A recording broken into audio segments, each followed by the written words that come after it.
Saludos y bendiciones familia en Cristo. Les saluda su amigo y hermano Eric. Y pues bienvenidos a otro video más. Estamos continuando nuestro estudio en el libro de Apocalipsis y en verdad esto definitivamente sigue siendo muy interesante. Y pues en el día de hoy el plan es dividir en dos videos lo que es la porción de hoy, que es Apocalipsis capítulo 11 del 1 al 14. Entonces, para la primera parte vamos a hablar sobre los versículos 1 al 7 y vamos a seguir los versículos 8 al 14 en la siguiente, las cuales voy a subir en este mismo día. Entonces, bueno, si tienes su Biblia, por favor, acompáñame. Estamos en Apocalipsis, en el capítulo 11, y dice la palabra del Señor en el nombre del Padre, del Hijo y del Espíritu Santo.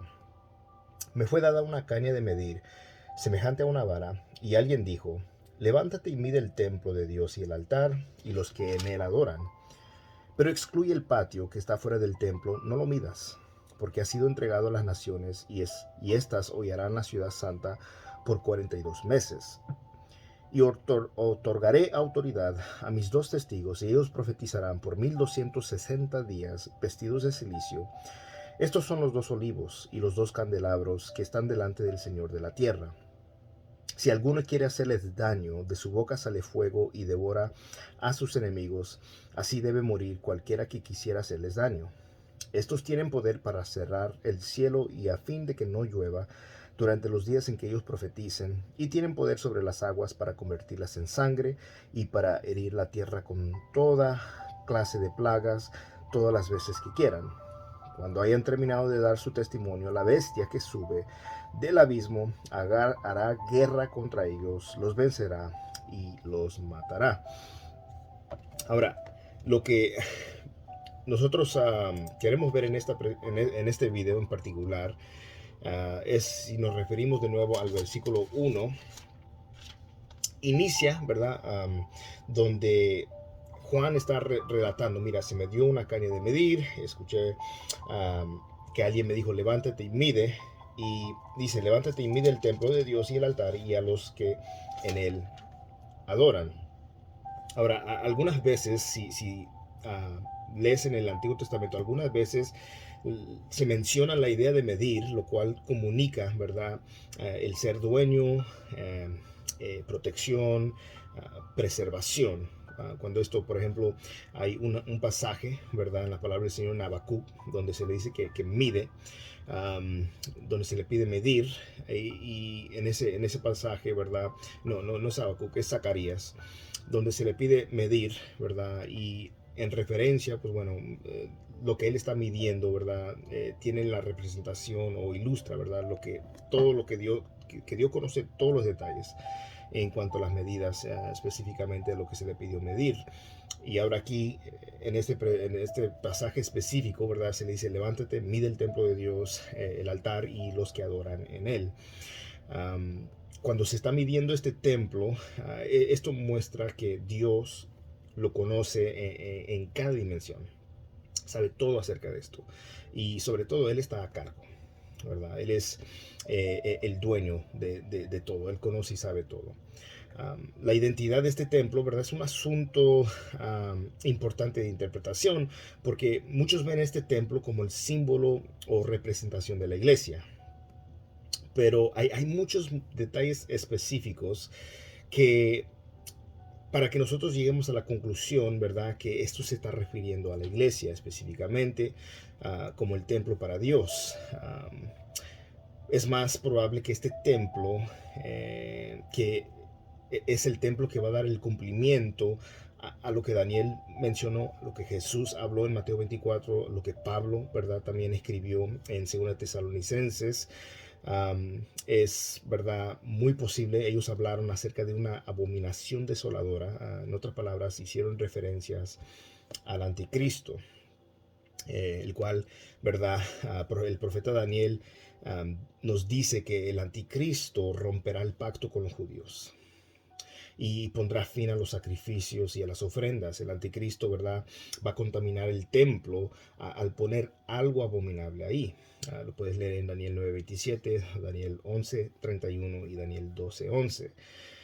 Es más, Jesucristo dijo que miraríamos una abominación que estaría en el lugar santo.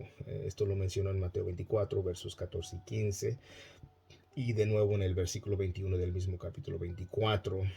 El cual sería la señal, ¿verdad?, del templo o del tiempo de la ira de Dios que está sobre la tierra. Y de nuevo Pablo también nos advierte que el anticristo se va a sentar en el templo como Dios, se va a hacer pasar como Dios, va a exigir adoración en 2 Tesalonicenses capítulo 2 versos 3 y 4.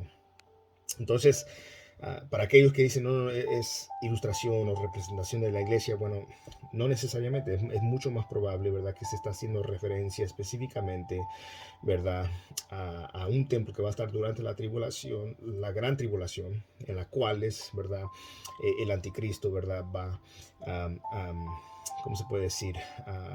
Va a romper su pacto con los judíos y, ¿verdad?, va a contaminar el templo de alguna manera abominable.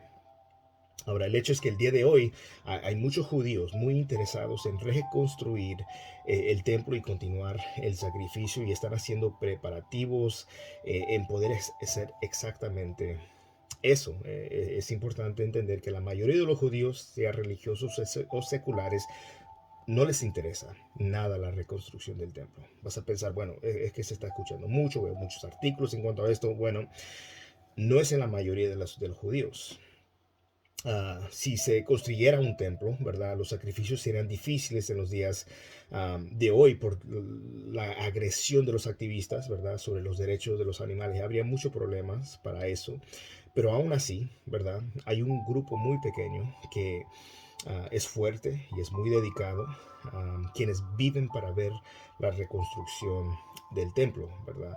Y en otras palabras, este templo a la cual se están refiriendo va a ser el templo que va a estar presente durante la tribulación. Y este templo, ¿verdad?, será un templo que va a cumplir la profecía. Si en nuestros días, ¿verdad?, se hablan de planes, ya están, tal vez ya hasta tienen muchas de las cosas listas, están en preparaciones.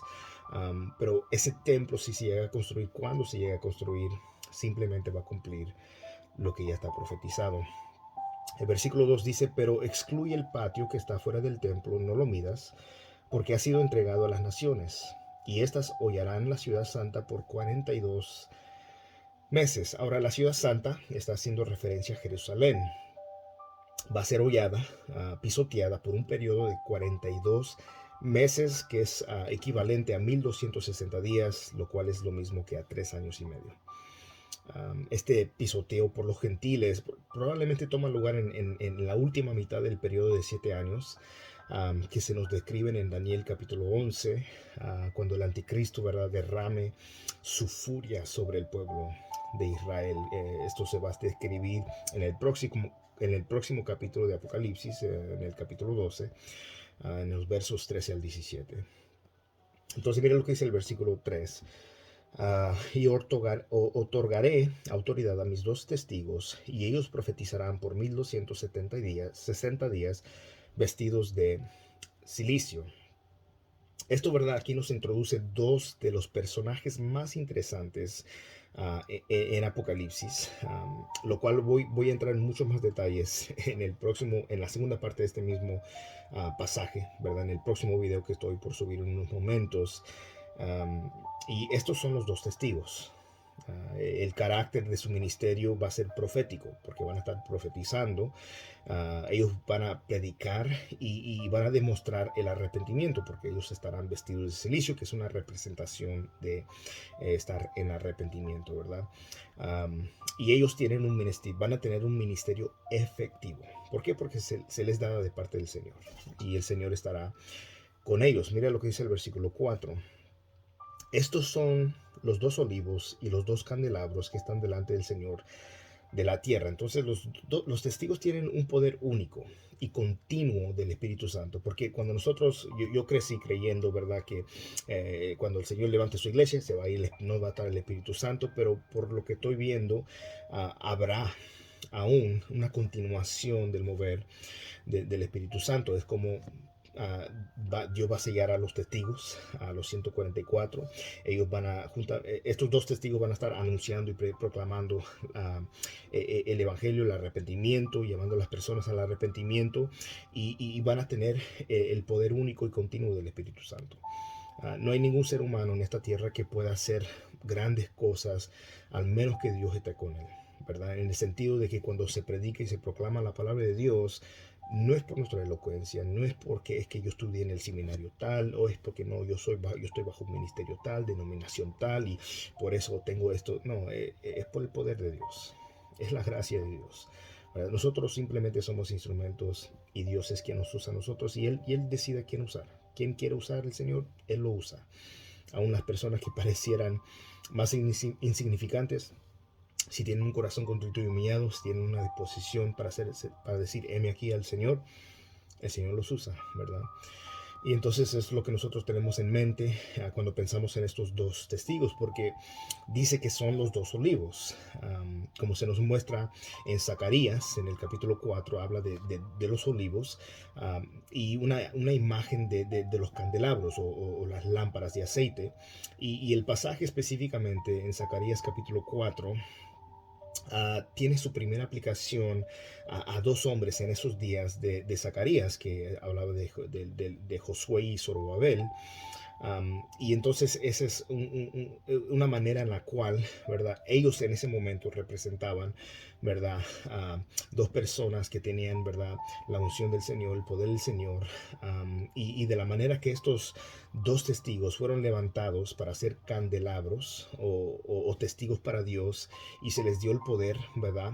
Por el aceite del olivo. En otras palabras, no literalmente un aceite de olivo les otorgó el poder, sino más bien el aceite de olivo es una representación del poder del Espíritu Santo, ¿verdad?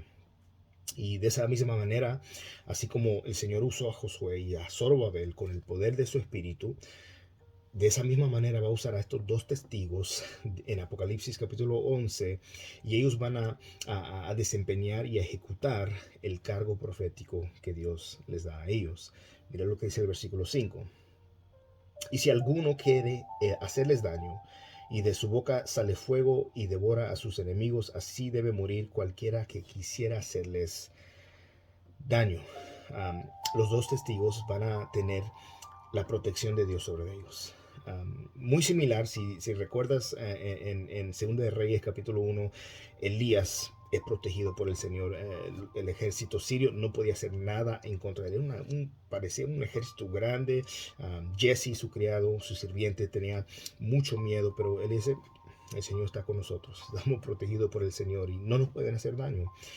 De esa misma manera, estos dos testigos van a tener la protección de Dios. Versículo 6. Estos tienen poder para cerrar el cielo a fin de que no llueva durante los días en que ellos profeticen, y tienen poder sobre las aguas para convertirlas en sangre y para herir la tierra con toda clase de plagas todas las veces que quieran. Ahora, los dos testigos tienen el poder dados por Dios para traer plagas, sequías, muy similares al poder que se le llegó a conceder a Elías. Si tú lees Santiago capítulo 5 versículos 17 al 18, en la cual se detuvo la lluvia por un cierto periodo de tiempo, bajo la oración de Elías, pero no porque Elías no por las palabras de Elías, sino porque él clamó a Dios, y en la voluntad de Dios, Dios obró poderosamente. Dios le otorgó esta señal de cerrar los cielos para no permitir nada de lluvia. Estos testigos van a tener ese mismo poder. Igualmente Moisés, ¿verdad? Si tú lees en Éxodos del 7 al 12, cuando, ¿verdad?, las plagas vinieron sobre Egipto, convirtieron el agua en sangre, las ranas, el granizo de fuego y muchas otras cosas más. Y de nuevo, estos no eran los poderes de Moisés, los poderes de Elías, sino el poder de Dios obrando a través de sus instrumentos, quien eran Elías y Moisés y muchos otros personajes que podemos nosotros leer en la palabra del Señor. Mira lo que dice el versículo 7. Cuando hayan terminado de dar su testimonio, la bestia que sube del abismo hará guerra contra ellos, los vencerá y los matará. Entonces, Los dos testigos van a ser asesinados. Pero antes de que eso suceda, nosotros sabemos, ¿verdad?, que ellos van a tener una misión que cumplir. No es que a la mitad de la misión van a ser asesinados, van a ser removidos, no, no, ellos van a tener primeramente una misión a cumplir bajo la protección del Señor, aunque serán atacados, aunque intentarán tratar de quitarles la vida. Durante este periodo, bajo esta protección del Señor, mientras ellos están en la misión, no les va a pasar nada, ¿verdad? Entonces, la bestia que sube del abismo, que se nos da la introducción de esta bestia en el capítulo 9, lo estábamos viendo, Apocalipsis 9:11, más probable es Satanás mismo. Pero el ministerio de ellos no va a ser acortado. Ellos van a cumplir por entero su testimonio, por entero su misión, porque dice ahí en el final del verso 7, dice que hará guerra contra ellos, ¿verdad? Los va a vencer, pero al inicio del verso 7 dice cuando hayan terminado de dar su testimonio, cuando hayan cumplido la misión, es cuando entonces, ¿verdad?, serán asesinados. En ese momento, ¿verdad? Ahora, versículos 8 al 11, mira lo que dice, y sus cadáveres yacerán en la calle de la gran ciudad, que simbólicamente se llama Sodoma, Egipto, donde también su Señor fue crucificado, y gente de todos los pueblos, tribus, lenguas y naciones contemplarán sus cadáveres por 3 días y medio, y no permitirán que sus cadáveres sean sepultados, y los que moran en la tierra se regocijarán por ellos y se alegrarán y se enviarán regalos unos a otros, porque estos dos profetas atormentaron a los que moraban en la tierra. Entonces los dos testigos van a ser asesinados en la ciudad de Jerusalén, la cual se describe en 3 términos muy ilustrativos. Se usan las palabras Sodoma, se usa la palabra Egipto y se usa la gran ciudad conocida como la Gran Babilonia. Y se hace referencia a Sodoma porque está hablando de inmoralidad, que es lo que vemos en la actualidad, y aún se va a poner mucho peor eso. Como Egipto, hablando de opresión y esclavitud, y eso se ve de una opresión, cómo están llegando al poder ciertas personas, figuras, y cómo, ¿verdad? Hay tal vez no una esclavitud de estar en cadenas, en grietas, ¿verdad? Pero una esclavitud en nuestras mentes, una esclavitud en nuestra manera de pensar, de querernos. Hay personas, hay movimientos, hay fuerzas que quieren, ¿verdad? No quieren permitir que la palabra de Dios, porque el enemigo de este mundo, el Dios de este siglo, tiene cegada el entendimiento de las personas. No quiere que ellos vean la realidad, pero el poder de Dios es mucho más grande. Pero en referencia a Egipto, habla de opresión, habla de esclavitud. Y como la gran ciudad, el término muy comúnmente aplicado, generalmente aplicado como Babilonia, habla del cuartel del anticristo, el lugar donde el principal del anticristo. Entonces eso es lo que vamos a estar viendo mucho más adelante en más detalles, pero por ahora, cuando nosotros pensamos en el asesinato de estos dos testigos que mueren en Jerusalén, y se nos da 3 términos, Sodoma, en referencia a la inmoralidad, Egipto, referencia a la opresión y la esclavitud, y Babilonia, ¿verdad? El cuartel del anticristo. Y lo que va a pasar cuando ellos llegan a ser asesinados, la tierra parece regocijarse sobre la muerte de estos dos testigos. El hecho de que esto sea visto por todos los pueblos, por las tribus, por las lenguas, por todas las naciones, es quizás una profecía indirecta, hablando de los medios masivos de comunicación modernos, ¿verdad? Como en el día de hoy, por los celulares, por todo lo que está ocurriendo ahorita mismo en China, en Japón, en Rusia, en diferentes partes del mundo, instantáneamente está llegando a todos los lugares, ¿verdad? Entonces esto va a ser un evento visto por todos, y muy probable por medio de los medios masivos de comunicación y por los dispositivos, por los celulares, por la tecnología, que esto se va a poder ver mundialmente. ¿Y qué fue lo que les trajo toda esta alegría a la gente? La predicación de estos dos testigos, ¿verdad? Su llamado al arrepentimiento era un tormento para muchos, porque no podían soportar escuchar la verdad mientras ellos amaban su mentira. Porque Es mismo el Evangelio de Juan nos dice que la luz vino al mundo, pero los hombres odiaron, aborrecieron la luz porque amaron más sus malas obras. No querían venir a la luz, despreciaron la luz, rechazaron a Jesús, ¿verdad? ¿Por qué? Porque amaban más el pecado, amaban más su maldad y no querían ser reprendidas por sus malas obras, ¿verdad? Y la luz que hace aclara la maldad, aclara lo que está incorrecto y nos confronta. La palabra de Dios nos confronta, la verdad nos confronta, pero nos hace libres. Entonces, ahora vamos a terminar este video y en unos momentos voy a continuar con la siguiente. Que Dios me los bendiga y esperen el próximo video.